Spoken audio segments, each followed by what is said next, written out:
Welcome to my channel.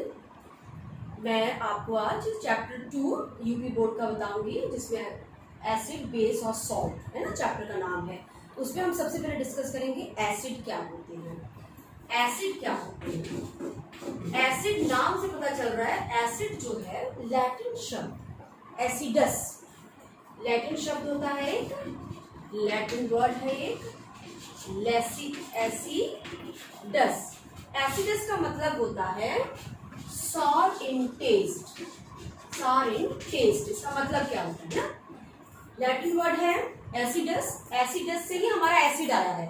हमने पहले हमें छोटे में हमने पढ़ा था कि एसिड्स क्या होते हैं, ऐसे सब्सटेंस जो खट्टे होते हैं, सॉर इन टेस्ट होते हैं, है ना।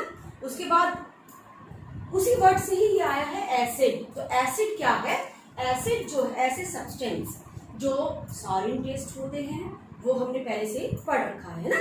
जैसे कि आपने इमली देखा होगा, उसके बाद जितने भी ऑरेंज, लेमन, ये सब आपने खाया है ना, संतरा, ये सब खट्टे होते हैं ना, तो इनमें भी एसिड होता है। इसका मतलब तो वो सब एसिड है। तो आज हम डिटेल में एसिड क्या होते हैं वो पढ़ेंगे, ठीक है। तो सबसे पहले हम लोग इसको देखेंगे कि एसिड क्या है। केमिस्ट्री में हम बताएंगे कि एसिड ऐसे सब्सटेंस होते हैं जिनको हम पानी में हम जब घोलते हैं तो वो H+ आयन देते हैं। पानी में घोलने पर क्या देते हैं? H+ आयन देते हैं। वो कैसे पता चलेगा? फॉर एग्जाम्पल, हमको मालूम है हाइड्रोक्लोरिक एसिड एक एसिड है, HCl, इसका फॉर्मूला होता है HCl। इसको जब हम जल में घोलते हैं H2O में, हमें मालूम है ये H+ आयन देगा। तो ये H+ आयन क्या वाटर लेगा और बनाएगा Cl- प्लस H3O+। इसे हम कहते हैं H+ आयन कहाँ से मिला? एसिड से। एसिड से H+ आयन मिला तो जल में जाके जुड़ गया, बना H3O+, क्योंकि H+ था, समझना। ये जो है कॉम्बिनेशन किसका है? H+ प्लस H2O मॉलिक्यूल का है। H+ और H2O मॉलिक्यूल बनकर H3O+ बनाया है। ये H3O+ को हम हाइड्रोनियम आयन भी कहते हैं। क्या कहते हैं? H3O+ को हाइड्रोनियम आयन, हाइड्रोनियम आयन भी इसको कहते हैं। तो ऐसे सब्सटेंस जो जल में घोलने पर H+ आयन देते हैं वो एसिड कहलाते हैं, ठीक है। तो इसमें एग्जांपल, ये एग्जांपल समझ में आ गया। HCl जल में हमने घोला, इसने H+ आयन दिया और जल के साथ कंबाइन होकर क्या बनाया? H3O+, हाइड्रोनियम आयन और Cl-। तो ये एसिड है, ठीक है। अब एसिड एक और हमने जब हम छोटे थे तब पढ़ते थे कि लिटमस पेपर के बारे में। कितने प्रकार के लिटमस पेपर? 2, ब्लू और रेड। तो जो एसिड होते हैं वह ब्लू लिटमस पेपर को किस में टर्न कर देते हैं? रेड लिटमस में टर्न करता है। तो अगर हम देखें तो एसिड जो है ब्लू लिटमस पेपर को रेड लिटमस में चेंज कर देता है, या ब्लू को रेड में चेंज कर देता है। और ऐसे सब्सटेंस जो जल में हम इसको घोलते हैं तो H+ आयन देते हैं, उन्हें एसिड कहते हैं। अभी हमने एसिड देखा क्या होते हैं। एसिड के एग्जांपल्स कौन कौन से हुए? जैसे HCl, HNO3, है ना, ये सब एसिड्स हैं। अब हम जो डेली लाइफ में हम लोग जिस एसिड को देखते हैं वो हम लोग देखेंगे। जैसे फॉर्मिक एसिड, फॉर्मिक एसिड हमने देखा है जब हमको चींटी या मधुमक्खी काट देती है, उस जगह में बहुत खुजली होती है, फूल जाता है। वो क्यों? क्योंकि उनके जो डंक जो होते हैं, स्टिंग होते हैं, उनमें क्या होता है? फॉर्मिक एसिड होता है। और वो फॉर्मिक एसिड जब वो डंक मारते हैं या काटते हैं तो क्या होता है? वो जगह फूल जाता है, क्योंकि वो एसिडिक, वहां पे उसने एसिड को उसमें रहता है, उसमें उसके डंक में। तो फॉर्मिक एसिड हो गया। वो कौन सा एसिड है? Formic acid. और एसिटिक एसिड हमने देखा अचार मम्मी बनाती हैं, तो उसमें जो विनेगर डलता है वो क्या है? Acetic acid. तो एसिटिक एसिड भी एक एसिड है। उसके बाद लैक्टिक एसिड, हम दही खाते हैं, दूध से दही बनता है कि नहीं, तो जो दही है उसमें भी जो एसिड पाया जाता है वो क्या है? लैक्टिक एसिड है। और सिट्रिक एसिड, जितने भी सिट्रस, जितने भी खट्टे आपके फ्रूट्स हैं, फल हैं, जैसे आपके होंगे लेमन हो गया, ऑरेंज हो गया, संतरा, नींबू, इन सब में क्या है? सिट्रिक एसिड पाया जाता है। उसके बाद है टार्ट्रिक एसिड। टार्ट्रिक एसिड आपने इमली देखा होगा, जिसे हम कहते हैं टैमरिंड। इमली में कौन सा एसिड पाया जाएगा? Tartaric acid. तो डेली लाइफ में जो हम यूज करते हैं उसमें भी बहुत सारे एसिड्स होते हैं ना, तो ये सब एसिड्स के नाम हैं। और अगर हम लेबोरेटरी में देखें, लेबोरेटरी में कौन कौन से एसिड होते हैं, HCl, HNO3 है ना, H2SO4, sulphuric acid, hydrochloric acid, nitric acid, ये सब एसिड है। ठीक है, तो ये सब एसिड है। और एसिड क्या होते हैं आपने डिटेल में पढ़ा है। अब हम बताएंगे कि एसिड हम लोग पढ़ते हैं स्ट्रॉन्ग एसिड और वीक एसिड, वो बताएंगे अभी हम आपको।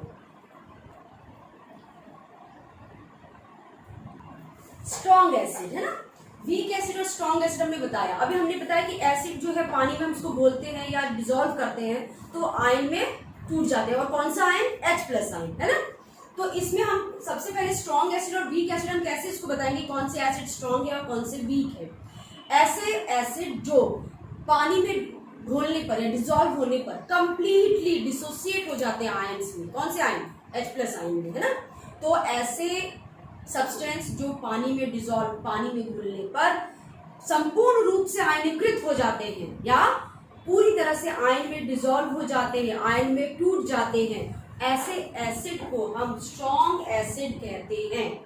ठीक है, तो स्ट्रॉन्ग एसिड क्या कौन हुआ, जो कंप्लीटली डिसॉल्व हो जाते हैं, कंप्लीटली डिसॉल्व या dissociates into ion,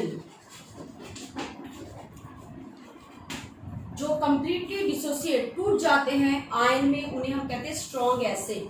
example HCl, HNO3, H2SO4, ये सब क्या है, ये स्ट्रॉन्ग एसिड है। इसका मतलब ये जैसे हम जल में इसको घोलेंगे, पानी में घोलेंगे, ये H+ आयन देगा और दूसरे आयन्स देंगे कंप्लीट। तो इसको जब हम पानी में घोलेंगे H2O, इसमें बनेगा H3O+ Cl-, कंप्लीट डिसॉल्व हो जाएगा। इसको भी हम अगर करेंगे HNO3 को भी, तो ये बनाएगा NO3+ H3O-। ठीक, इसको भी हम जल से करेंगे तो बनाएगा SO4 2- H3O+। मतलब ये कंप्लीटली डिसोसिएट हो जाते हैं जब हम इसको जल में घोलते हैं, H+ आयन कंप्लीट देते हैं, दूसरे आयन से देते हैं। तो ये स्ट्रॉन्ग एसिड। वीक एसिड वो होते हैं जो जल में घोलने पर कंप्लीटली डिसोसिएट नहीं होते हैं, पार्शियली डिसोसिएट होते हैं, मतलब आंशिक रूप से वो आयनीकृत होते हैं। वो क्या होंगे, पार्शियली डिसोसिएट्स होते हैं into ions, dissociates into ions. वो पूरी तरह से आयन में टूटते नहीं हैं, कुछ उनके अंश जो है वो जल में होते हैं। For example CH3COOH, acetic acid.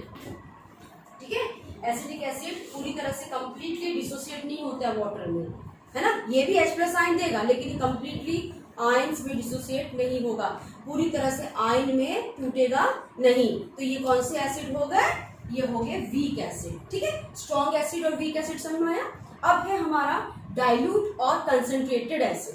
तो कंसंट्रेशन का मतलब क्या होता है, जिसमें जब हम पानी में घोलते हैं एसिड को, तो जब जल का कंसंट्रेशन कम हो और एसिड का कंसंट्रेशन ज्यादा हो तो उसको हम कहते हैं कंसंट्रेटेड एसिड। जहां पर जल का कंसंट्रेशन कम होता है तो उसे हम क्या कहते हैं, उसे हम कहते हैं कंसंट्रेट। जल का कंसंट्रेशन कम होगा, किसका होगा, एसिड का ज्यादा होगा, तो उसे हम कहते हैं कंसंट्रेटेड एसिड या कंसंट्रेटेड एसिड। कंसंट्रेटेड एसिड ये है कंसंट्रेटेड एसिड। ठीक है, जिसमें क्या होगा, less amount of water, more amount of acid, concentrated. और डाइल्यूट में जस्ट उल्टा होगा इसका, जस्ट ऑपोजिट। डाइल्यूट एसिड क्या होते हैं, डाइल्यूट एसिड होंगे जिसमें H2O का कंसंट्रेशन मोर होता है, ज्यादा होता है, और एसिड जो है वो लेस होता है। तो कितने प्रकार के, मतलब अगर हम पढ़ते हैं तो strong acid, weak acid, concentrated acid, dilute acid, समझ में आया ना। तो एसिड क्या होते हैं ये हमने थोड़ा सा डिटेल में पढ़ा। एसिड के बाद हम बेस देखेंगे क्या होता है। बेस भी वैसे सब्सटेंस होते हैं जिनको हम जल में जब घोलते हैं, या हम बोल सकते हैं कि ऐसे सब्सटेंस जो अपने एक्वस सोल्यूशन एक्वस सोल्यूशन मतलब वाटर, पानी, है ना। एक्वस सोल्यूशन में OH माइनस आयन देते हो, जैसे एग्जांपल, तो ये क्या देते हैं, OH माइनस आयंस, इसे हम कहते हैं हाइड्रोक्सिल आयन। क्या कहते हैं, हाइड्रोक्सिल आयंस। तो ऐसे सब्सटेंस जो अपने एक्वस सोल्यूशन में क्या दें, OH माइनस आयन हमको देते हैं, वो हमारे क्या कहलाते हैं, बेस कहलाते हैं। For example NaOH, sodium hydroxide, ये टूटेगा किस तरह से, Na+OH माइनस, तो ये कौन सा आयन दे रहा है, हाइड्रोक्सिल आयन, ठीक है। KOH, ये भी क्या देंगे, इसको जब हम तोड़ेंगे तो K+OH माइनस, तो ये सब क्या है, ये सब बेस है, ठीक है। तो ऐसे सब्सटेंस जो वाटर में या जिनके एक्वस सॉल्यूशन में OH माइनस आयन प्राप्त होते हैं, उन्हें हम क्या कहते हैं, बेस कहते हैं। सोडियम हाइड्रोक्साइड, पोटेशियम हाइड्रोक्साइड, ठीक है, कैल्शियम हाइड्रोक्साइड, मैग्नीशियम हाइड्रोक्साइड, ये सब क्या है, बेस है। अब हम एक और चीज पढ़ते हैं, आपने सुना होगा एल्कली, एल्कलाई या एल्कलीज। ये एल्कलीज क्या होते हैं, एल्कलीज वैसे वे बेस जो पानी में पूरी तरह से घुल जाते हैं, है ना। बेस जो जल में या पानी में पूरी तरह से घुल जाए, which dissolve completely in water, they are known as alkali। तो जो completely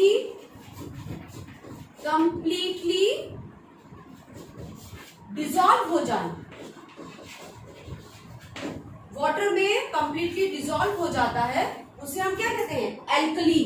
और जितने भी एल्कलीज होते हैं वो बेस होते हैं, वो बेस होंगे, लेकिन सारे बेस एल्कली नहीं होंगे, ठीक है। तो जितने भी एल्कली हैं वो बेस होते हैं, all alkalis are base but all bases are not alkali. कुछ ही बेस जल में पूरी तरह से डिसॉल्व होते हैं, उनको हम एल्कली कहते हैं, ठीक है।